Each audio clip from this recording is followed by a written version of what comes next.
যে মানুষটাকে আল্লাহ তাআলা মুহাম্মদ আকারে বানাইছে ওই মানুষ কোনদিন জাহান্নামে যাবে না।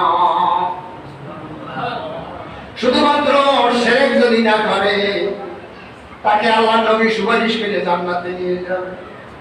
শিরক করলে তার খবর আছে, সে জান্নাতের জ্ঞান হবে না যদি শিরক করে যায়। শিরক একটু আলোচনা করি, শিরক কাকে বলে? বিসমিল্লাহির রহমানির রহিম। ইন্নাল্লাহা লা ইয়াগফিরু আন ইউশরাকা বিহি ওয়া ইয়াগফিরু মা দুনা যালিকা লিমান ইয়াশা। মহান আল্লাহ রাব্বুল আলামিন বলেন, নিশ্চয়ই যারা আল্লাহর সঙ্গে শরীক স্থাপন করে তাদেরকে আমি ক্ষমা করব না। এছাড়া যত অন্যায় অপরাধ আছে আমি আল্লাহ ইচ্ছা করলে মাফ করে দিতে পারি। শিরক করলে আল্লাহ তাআলা মাফ করবে না। এর বাস্তব প্রমাণ নেই। আপনার স্ত্রী আছে, যারা যুবক আছে তাদের কথা না, যাদের বিবাহ হয়েছে তারা যদি স্ত্রীর কাছে যাইয়া বলেন যে একটা মেয়ে দেখে আসি তোমার চাইতে অনেক সুন্দর, এ আমার যে আদর করলো, হোটেলে বসাইয়া অনেক কিছু খাওয়াইছে, বাড়ি নিতে চাইছে, আমি বাড়ির দাঁড়া দিয়েছি, তারপর তোমার কথা মনে করিয়া ঘরে ঢুকি নেয়। আচ্ছা, এই কথা কইলে আমার স্ত্রী রাগ করবে না আপনার এবার সাবাস দেবে? রাগ করবে না? রাগ করবে। আল্লাহ তাআলা আমাদেরকে বানাইছে, আল্লাহ তাআলাকে বাদ দিয়া যদি অন্য কাউকে বসানো হয় আল্লাহর স্থানে, আল্লাহ বেজার হয় না? কেউ ফেলে না খালি হাতে ন্যাংটা বাবার দরবারে। তোর বাবা যদি ল্যাংটা থাকে তোর কপালে যে কি লেখা আছে, ল্যাংটা বাবার দাঁড়িয়ে পাইবে নাকি? যা আছে তো দেখাই দেয়। ল্যাংটা বাবার দরবারে যায়, এটা শোনে। ইন্না শিরকা লাযুলমুন আযীম। শিরক হলো সবচেয়ে বড় গুনাহ। এই শিরক দিয়ে কবরে গেলে বিনা হিসাবে দাম না। এই জন্য বলে মাপের কি পথ আছে? মাপের পথ আছে। মাপের পথ হলো দুনিয়ায় বসে আপনি তওবা করবেন। আল্লাহ ওই নাস্তে করতে গেছিলাম, বাজারে সেজদা দিয়েছি, বটগাছ তোলা গেছি, অমুকের কাছে যাইয়া ছেলে চাইছি, আল্লাহ তুমি আমার মাফ করে দাও।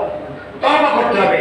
শুধু তওবা করলে হবে না, তওবাও করতে হবে, মাফও চাইতে হবে। তওবা হলো গুনাহ থেকে ফিরে আসা, আর মাফ চাওয়া হলো রোনাজারি করা, চোখে পানি এনে আল্লাহর দরবারে কান্নাকাটি করা। আল্লাহ বলেন, বান্দা রে, তুই যখন কান্নাকাটি করবি, চোখে পানি ফেলবি, নাকের ডগায় আসার আগেই আমি আল্লাহ তোকে মাফ করে দেব। আল্লাহ নবী গ্যারান্টি দিচ্ছেন, আত্তাইবু মিন যামবে কামান লা যামবা লাহু। যেই ব্যক্তি তওবা করবে কেমন যেন সে কোনো গুনাহই করে না। পারবেন আজকে থেকে তওবা করতে পিছনের দরবারে যাওয়া লাগবে এমন কথা না। যখন সুযোগ পাবে তখনই তওবা করবে। একটা তওবা করি, আমরা আগেই তওবা করি। আস্তাগফিরুল্লাহ আস্তাগফিরুল্লাহ আল্লাযী লা ইলাহা ইল্লা হুয়াল হাইয়ুল কাইয়্যুম ওয়া আতুবু ইলাইহি। এই তো তওবা করলাম, তওবা করছি। আর মাহফিলের শেষে আমরা হাত তুলে আপনার দরবারে মুনাজাত করব, আল্লাহ তাআলার দরবারে মুনাজাত করব, চোখের পানি ফেলবো, আমরা মাসুম বেগুনাহ হইয়া মসজিদ থেকে বের হয়ে যাব। আমি বেশি সময় নেব না, কিন্তু অনেক বাচ্চারা আসছে ঈদে মিলাদুন নবী শুনিয়া, তাদেরকেও কষ্ট দেব না। মুরব্বী যারা আছেন তাদের কিছু খোরাক দিয়ে আমি বিদায় নেব। ভাই আমার, তাহলে তাই মুমিন লামে কামান লা জামবা লাহু, সে করছেন আল্লাহ কয় চলে আয়। তুই গুনাহ করছো। ছেলে যদি অন্যায় করে আর তুই এই ঘরে ভাত নাই, আজকে ঘরে উঠবি না, সন্ধ্যাবেলা স্ত্রীর কাছে জিজ্ঞেস করে যে আমার ওই ছোট্ট ছেলেটা নাম আব্দুর রহমান কি আইছে, ওই দেখছিলাম আমার দরজায়, ঘরে উঠাইও। আমি তো রাগ করছি, আমি সামনে বলবো না, তুমি ঘরে উঠাইও। পিছনের দরজা দিয়ে মা কিন্তু ঘরে উঠায়। অন্যায় করে ফেলেছেন। আল্লাহ রাব্বুল আলামিন বলেন, বান্দারে তুই যখন গুনাহ করেছো, ইল্লা মান তাবা ওয়া আমানা ওয়া আমিলা আমালান সালিহান ফাউলাইকা ইউবাদদিলুল্লাহু সাইয়্যাতিহিম হাসানাত ওয়া কানা আল্লাহু গফুরুর রহিমা। আল্লাহ বলেন, যদি তওবা করতে পারো, ঈমান আনয়ন করতে পারো, নেক আমল করতে পারো, আমি তোর গুনাহ সমূহকে নেক দিয়া বদলাইয়া দিব। গুনাহ করেছেন আর যদি তওবা করেন, তিনটা সুযোগ আছে, তিনটা বোনাস আছে। বোনাস পেলে তাড়াতাড়ি বলবেন। গুনাহ করছেন, এরপর যখন তওবা করবেন, তিনটা বোনাস দেবে আল্লাহ। আজকে শুনে নেন। ফাউলাইকা ইউবাদদিলুল্লাহ, আপনি গুনাহ করছেন, তওবা করছেন, তওবা করার কারণে গুনাহকে বদলাইয়া নেক দিয়ে দেবে। আর গুনাহ যে জায়গায় রাখছিলেন, গুনাহ যে জায়গায় রাখছেন, যে গোডাউনে রাখছেন, ওই গোডাউনটা আপনার পরিষ্কার করে দেবে, গুনাহ মাফ করে দেবেন, আর কলম পরিষ্কার করে দিবেন, আর গুনার স্থানকে নেক দিয়ে ভরপুর করে দেবে। তিনটা বোনাস। এই জন্য বেশি বেশি তওবা করবেন। আরে আমার নবীর কোন গুনাহ ছিল? কোন গুনাহ ছিল না। আল্লাহ গ্যারান্টি দিচ্ছেন, লিয়াগফিরা লাকাল্লাহু মা তাকাদ্দামা মিন যামবিকা ওয়া মা তাআখার। নবী গো, আমি আপনার সামনের পিছনের সব গুনাহ মাফ করে দিয়েছি। তারপরেও দয়ার নবী 70 বার থেকে 100 বার তওবা করতেন, ইস্তিগফার করতেন।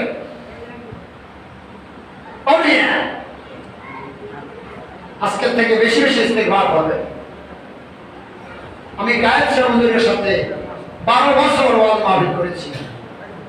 আবার একদিকে হুজুরের সফর সঙ্গী, আর একদিকে হুজুরের কি কয় বাইজি জামাই।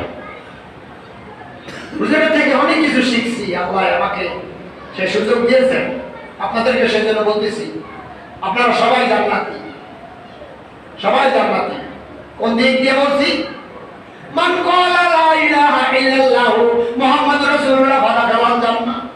যে ব্যক্তি ঈমান ইয়াকিনের সঙ্গে বলবে আল্লাহ ছাড়া কোনো মাবুদ নাই, সেই ব্যক্তিও জান্নাতে যাবে। শুধুমাত্র শিরক করবেন না, মানুষের হক নষ্ট করবেন না, বাস আপনি জান্নাতি। হারাম খাবেন না, মানুষের হক নষ্ট করবেন না, দয়ার নবীর সঙ্গে বেয়াদবি করবেন না, শিরক করবেন না, আপনি জান্নাতি। আমি গ্যারান্টি দিচ্ছি আপনি জান্নাতি। আবার মুখস্থ করেন, আল্লাহর সঙ্গে শরীকে স্থাপন করবেন না, আল্লাহর স্থানে কাউকে বসাই দেওয়া যাবে না। অর্থাৎ আপনি যদি ছেলে লাগে, যে ছেলে নাই, অনেকের তো ছেলে হয় মেয়ে হয় না, আবার অনেকের মেয়ে হয় ছেলে হয় না, অনেকের ছেলে হয় মেয়ে হয়, অনেকের ছেলেও নাই মেয়েও নাই। এখন দৌড়াইতে গেছে পিছিয়ে ভেতরে, হুজুর আমার জন্য একটা ছেলে হয়, আপনি একটু দোয়া করেন আমার জন্য একটা ছেলে হয়। ছেলে যেতে পারবে সে? আর সবাই থানবী রহমতুল্লাহ আলাইহি নাম শুনেছেন, জবরদস্ত আল্লাহ নবী, বড়, তার কোনো ছেলে সন্তান ছিল না। তার কাছে এক লোক যাইয়া, হুজুর আমার জন্য একটা ছেলে হয়, একটু দোয়া করেন। যাও, আমি দোয়া করি আল্লাহ যেন তোমার ছেলে সন্তান দান করে। আমার নিজেরই কোনো ছেলে নেই, উনি আইসে ছেলে, তারপরে দোয়া করছে, যাও। গেছে প্রায় 6 মাস কত হয়ে গেছে, একটা কিছুই পায় না।